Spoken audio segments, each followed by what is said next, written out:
आज देखते हैं बिंदु आवेश के कारण विद्युत विभव का व्यंजक क्या होता है। देखिए, माना एक प्लस क्यू आवेश रखा हुआ है और इससे स्मॉल r दूरी पर एक बिंदु P है जिस पर हमें विद्युत विभव ज्ञात करना है। तो विद्युत विभव का फॉर्मूला क्या होता है, V is equal to W upon Q naught, यानी कि हमें W चाहिए और W क्या होता है, किसी भी आवेश को बिंदु P तक लाने में किया गया कार्य। और वो कार्य निकालने के लिए पहले हमें बिंदु P पर बल चाहिए। तो पहले हम मान लेते हैं, माना ये प्लस क्यू नोट आवेश बिंदु A पर रखा हुआ है, तो इस पर एक बल कार्य करेगा, प्रतिकर्षण बल। उस बल का मान हम कहाँ से निकालेंगे, कूलाम के नियम से। तो प्लस क्यू नोट पर बल, ये बल क्या हो जाएगा, कूलाम के नियम से क्या निकाल देंगे हम, कूलाम के नियम से। F इजिकल टू क्या आ जाएगा निकल के, 1/4 pi epsilon note Q1 Q2 upon R square. तो Q1 कितना है, Q2 ये रहा, और R स्क्वायर के लिए क्या आ जाएगा, देखिए R हमारी जो होती है दोनों आवेशों के बीच की दूरी होती है। यहाँ पर एक आवेश ये है, दूसरा आवेश ये है, इनके बीच की दूरी क्या है, x। तो दूरी क्या आ जाएगी, x स्क्वायर। ठीक है, तो हमने क्या करा, पहले इस प्लस क्यू आवेश के कारण क्यू नोट पर लगने वाला प्रतिकर्षण बल निकाल दिया, कूलाम के नियम से ये आ गया। और प्रतिकर्षण बल क्यों लिखा, क्योंकि दोनों ही आवेश जो है समान प्रकृति के हैं, दोनों ही पॉजिटिव चार्ज है और पॉजिटिव चार्ज पर जो होता है प्रतिकर्षण बल लगता है। अब क्या करते हैं हम, इस आवेश को बिंदु P तक ना लाकर हम पहले करते हैं बिंदु A से B तक ले आते हैं, थोड़ा छोटा कार्य करते हैं कि छोटा कार्य अगर हमारा निकल जाएगा तो उससे बड़ा कार्य निकाल लेंगे हम। तो पहले हम बिंदु A से B तक क्यू नोट आवेश को लाने में माना dx दूरी चली है इसने, तो इसे ये दूरी चलने में कितना कार्य होया। तो हम लिखते हैं यहाँ पर क्यू नोट को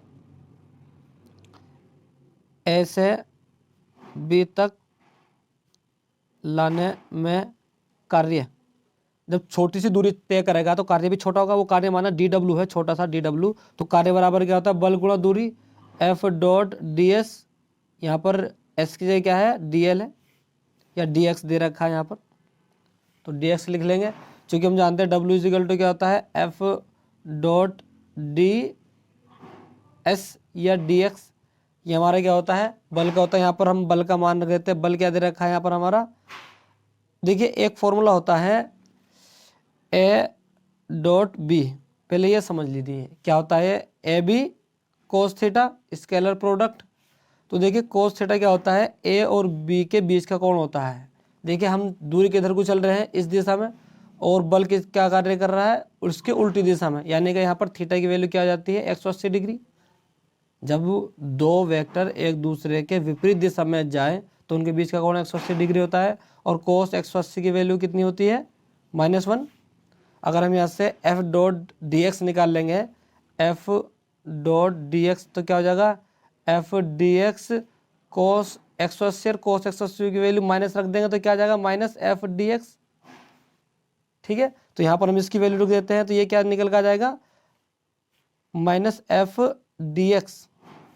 क्योंकि यहाँ पर हमारा बल जो होता है, एक कार्य जो होता है वो बल के विपरीत दिशा में कर रहा है कार्य हमारा। तो यहाँ पर बल की वैल्यू रखते हैं, बल की वैल्यू क्या है, माइनस बाहर लिख दिया, बल की value 1/4 pi epsilon note Q naught upon x square, और dx ऐसे ही लिखा हुआ है। तो इतना कार्य है हमारा बिंदु A से B तक क्यू नोट को ले जाने में इस बल के विरुद्ध कार्य करना पड़ रहा है हमें, तो ये माइनस में आ गया। ठीक है, अब क्या करते हैं हम, हमें कहाँ से लाना है बिंदु P पर आवेश, कहाँ से लाना है, देखिए बिंदु P पर जो हमें आवेश लाना है वो कहाँ से लाना है, अनंत से स्मॉल r दूरी तक।